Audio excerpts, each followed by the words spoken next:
عید الفطر کی تقریب سعید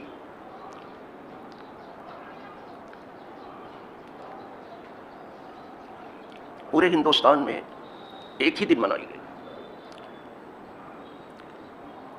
اور یہی ہونا بھی چاہیے۔ جو بہت جلد باز ہیں عید منانے میں، انہیں تھوڑا تحمل کرنا چاہیے، اور جو بہت دیر کرنے والے ہیں، خواہی نخواہی یہاں سے گوا لاؤ وہاں سے گوا لاؤ، ان کو اس نئے دور سے فائدہ اٹھانا چاہیے۔ آخر تو کلام پاک میں یخلق ما لا تعلمون، اور اللہ ایسی چیزیں پیدا کرنے والا جو تم جانتے نہیں ہو، تو نئی نئی چیزیں آ گئی ہیں زبردستی خواہی نخواہی، آپ کچھ باتیں لیے بیٹھے ہوئے ہیں۔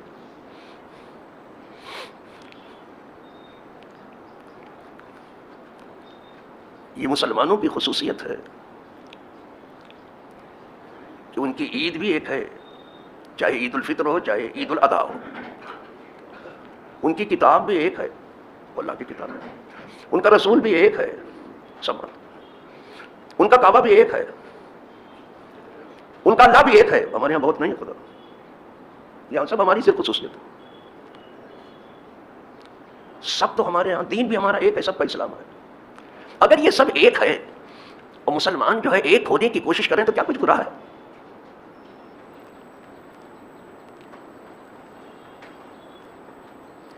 ہم جانتے ہیں کہ ہزار کوشش کے بعد بھی لوگ ایک نہیں ہوں گے، طبیعتیں مختلف ہیں، لیکن کوشش تو کرنی چاہیے۔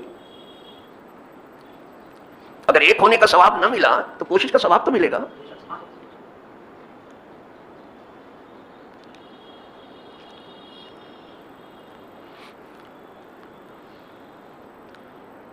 تو بڑی خوشی کی بات ہے کہ ایک ہی عید الفطر پورے ہندوستان میں منائی گئی ہے، اور جیسا کہ ہمارے یہاں خوشی کے موقع پر لوگ اچھلتے ہیں، کوچتے ہیں، ناچتے ہیں، تھرکتے ہیں، یہ سب ہمارے یہاں نہیں ہے۔ ہم خوشی کے موقع پر اللہ کی بڑائی بولتے ہیں، یہ بھی ہماری خصوصیت ہے۔ جب ہم بہت خوش ہوتے ہیں تو اللہ کی بڑائی بولتے ہیں، اور مزے کی بات جب ہم بہت غم میں ہوتے ہیں تو بھی اللہ کی بڑائی بولتے ہیں۔ انا للہ و انا الیہ راجعون، ہم اسی کے لیے ہیں، اسی کی طرف واپسی۔ تو اللہ کی کتاب نے اعلان کیا کہ بلا شبہ وہ لوگ کامیاب ہو گئے جس نے خود کو ستھرا کیا۔ مسلمان ستھرے ہیں، رمضان نے ان کو اور ستھرا کر دیا۔ آج بات سمجھ، پھر جو جتنا ستھرا ہوا وہ اس کا نصیب ہے، اور کامیابی اسی میں تھی کہ ہم ستھرے ہو جائیں۔ ستھرا ہونے کا مطلب یہ ہے کہ ہم برائیوں سے الگ ہو جائیں اور نیکیوں سے قریب ہو جائیں، یہ ہے ستھرا ہونے کا مطلب۔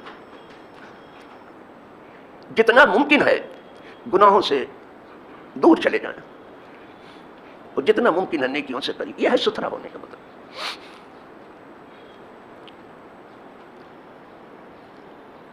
اب سوال یہ ہے کہ گناہ کیا ہے؟ بولتے ہیں گناہ، لیکن کوئی پوچھتے کہ گناہ ہے کیا، یہ نہیں بتا پائیں۔ اور یہ نیکی کیا ہے؟ بولتے ضرور ہیں لیکن سمجھتے نہیں ہیں۔ کوئی پوچھ لے کہ نیکی ہے کیا، بابا کس کو آپ نیکی کہتے ہو؟ کبھی پوچھ لے آپ سے کوئی تو کیا کہو گے؟ کہ بولتے ہیں نیکی نیکی، تو یہ نیکی ہے کیا؟ نیکی یہ ہے کہ اللہ کے کسی بندے کے دل میں آپ خوشی کی لہر دوڑا دو، بغیر گناہ کیے ہوئے، بغیر گناہ کیے ہوئے کچھ اس کی ایسی خدمت کرو کہ وہ خوش خوش ہو جائے، نیکی مل گئی۔ اس کو عربی زبان میں کہتے ہیں ادخال السرور فی قلب المومن، مسلمان کے دل میں خوشی کی لہر دوڑانا، یہ نیکی ہے۔ اب کوئی گناہ کیا ہے؟ تو گناہ یہ ہے کسی کا دل خواہی نخواہی توڑ دینا، یہ گناہ ہے، بلا وجہ توڑ دینا۔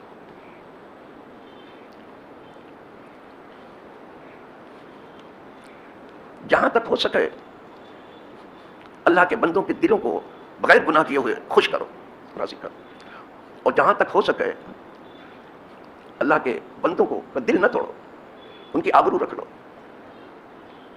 یہ نیکی ہے۔ عارف رومی نے تو اس نیکی کو حج اکبر کہا ہے۔ آپ اس کو معمولی سمجھ رہے ہو جو بتا رہا ہوں، اس کو حج اکبر کہا ہے۔ حج اکبر کی کیا شان ہے صاحب؟ اللہ کے فضل سے سب بخشے ہی جاتے ہیں. اس کو حج اکبر کہا. کہتے ہیں دل بدستہ اور کی حج اکبر است.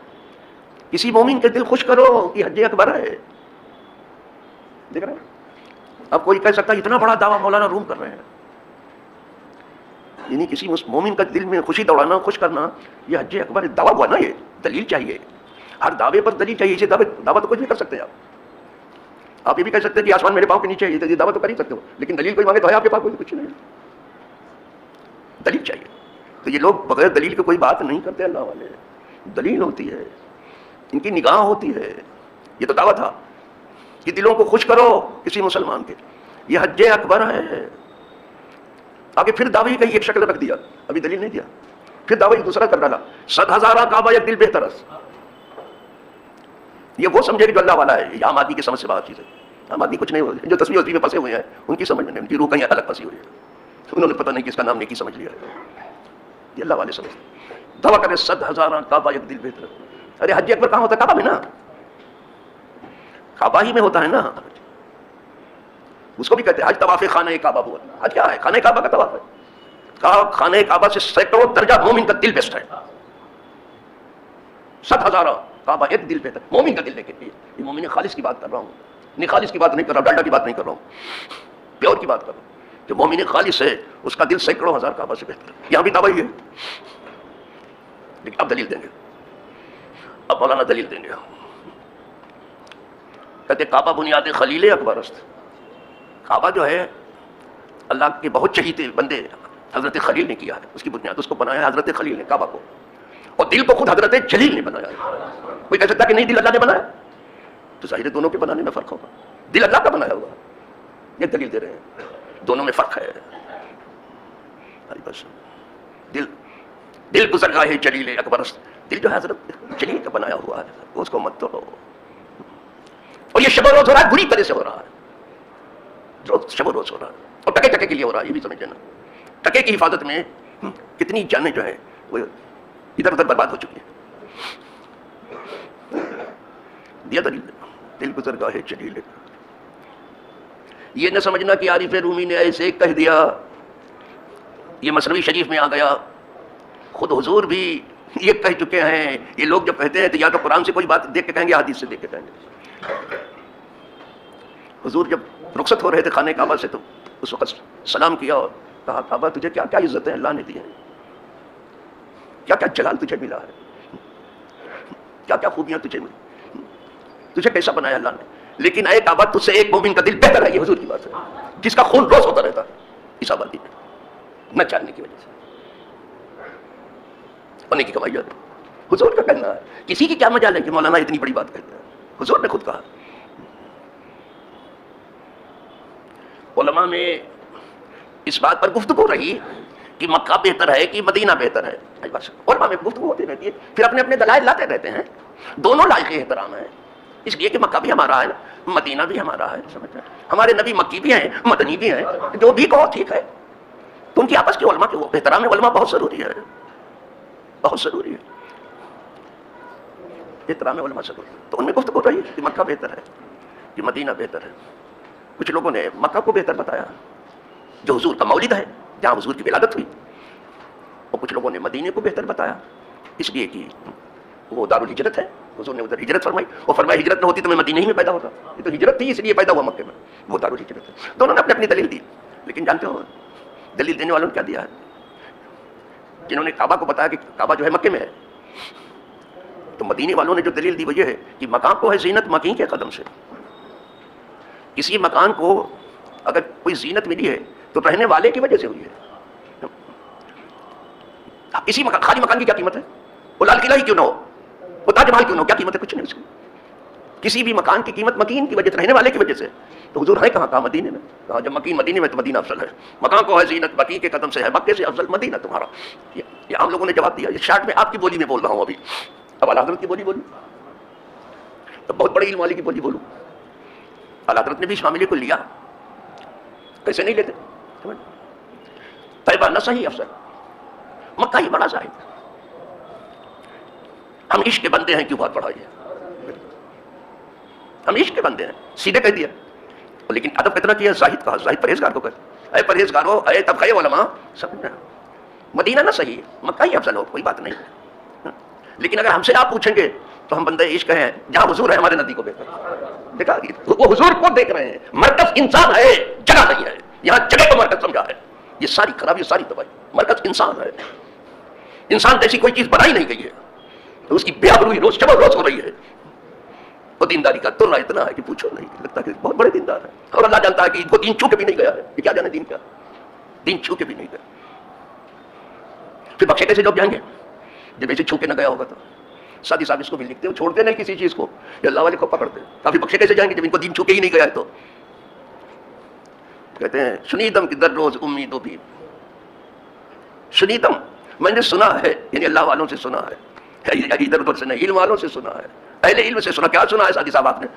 کہا اس امید اور خوف والے دن میں سنا ہے میں نے، بدا را بنے کا بخشت کریم، کہ اللہ بھلوں کے صدقے بروں کو بھی بخش دے گا. کسی کے صدقے میں بخشے جائیں، اسی لیے شفاعت ہے، شفاعت سے بخشے جائیں گے. اچھا نہیں نکل پائیں گے. بدا را بنے کا بخشت کریم، اللہ اچھوں کے صدقے بروں کو بھی بخش دے.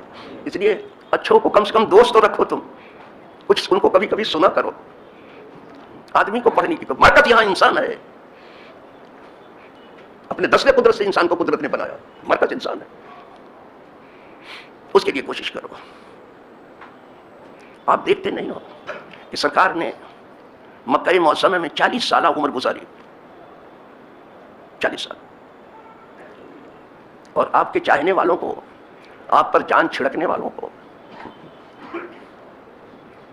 آپ کی راہ میں پلکیں بچھانے والوں کو وہ تکلیف دی گئی ہے کہ جانوروں کو بھی نہیں دیا گیا. رسی میں باندھ کے گھسیٹا گیا، اب پھر ریت پر رکھا گیا سب کچھ. آج بس بڑی مشکل سے انہیں اسلام ملا تھا، اس لیے خوب قدر کی. ہمیں مفت میں ملا ہے اس لیے ہم خوب ناقدری کرتے ہیں. جو چیز مفت میں ملتی ہے اس کی کوئی قدر نہیں ہے.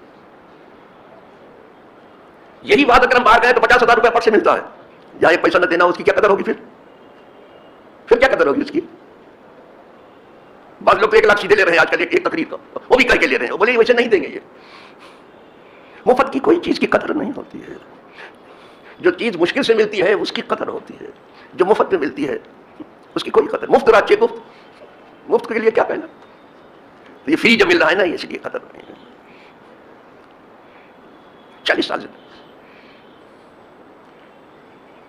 اس میں غلام بھی تھے، اس میں آزاد بھی تھے.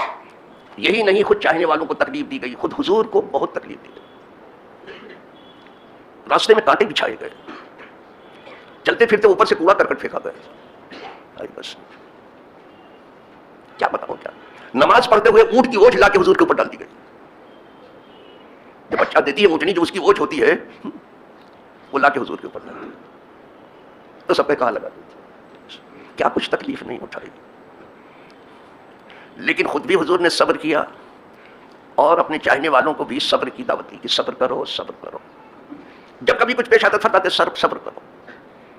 قرآن نے بھی حکم دیا، یا ایھا الذین آمنوا اصبروا، اے ایمان والو صبر کرو. وصابروا، اور ہلکا پھلکا صبر نہیں، بھاری بھرکم صبر کرو. صبر میں لوگوں سے آگے نکل جاؤ. صبر صابروا، آگے آگے آ گیا. اس صبر کی دوڑ میں دوسروں سے آگے نکل جاؤ.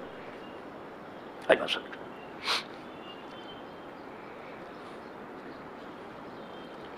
یہ سب کس لیے ہوا؟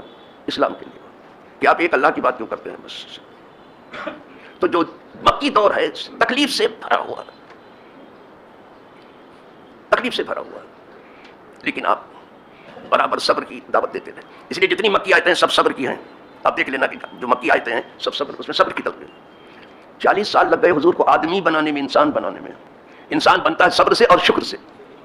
بس 40 سال لگے، اور 23 سال لگے مسلمان بنانے میں. اس کے بعد کل 23 سال بچتا ہے، 63 سال کی عمر ہے. مسلمان بنانے میں بہت کم ٹائم لگا. پہلے انسان حضور نے بنایا، پھر مسلمان بنایا. اب مسلمان بن گئے، انسان بنے ہی نہیں ہے. ابھی انسان ابھی بن جاؤ، انسان نہیں ہوا. آپ کو برا نہ لگے، اور برا لگے تو ہم کو کیا ہے، کچھ بھی پڑی نہیں ہے. ابھی انسان نہیں ہوا، انسان کی شکل میں ہو.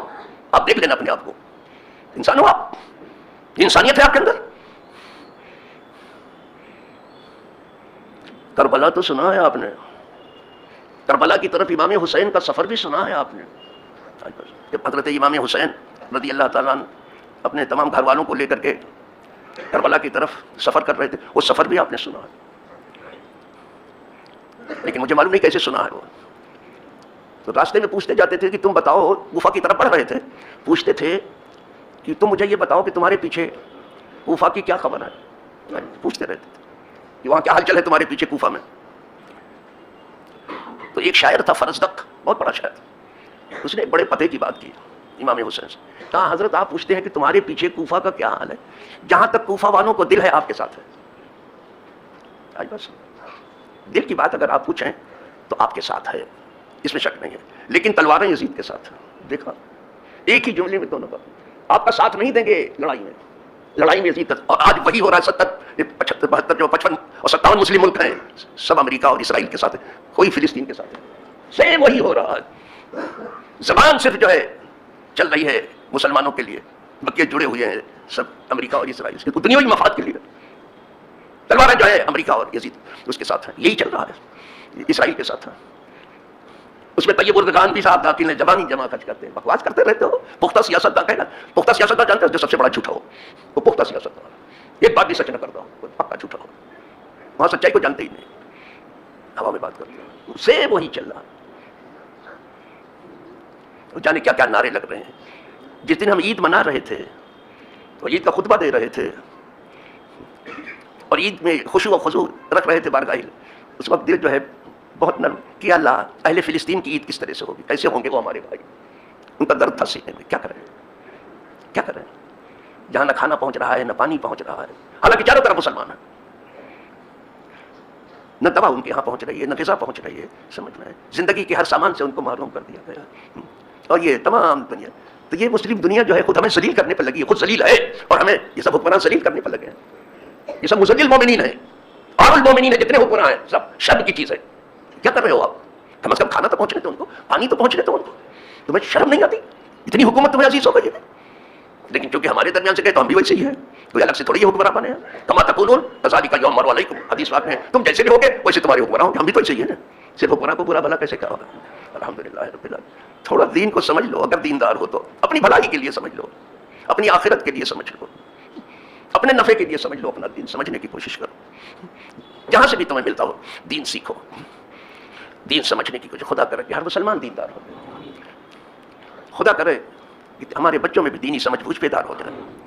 خدا کرے ہمارے جوانوں میں بھی دینی عزائم پیدا ہو. دین نے جو آبرو دی تھی پھر اسے حاصل کرنے کی کوشش کرو. زندہ رہو دین کے لیے، مرو دین کے اوپر، اٹھو دین کے اوپر. وآخر دعوانا ان الحمدللہ رب العالمین.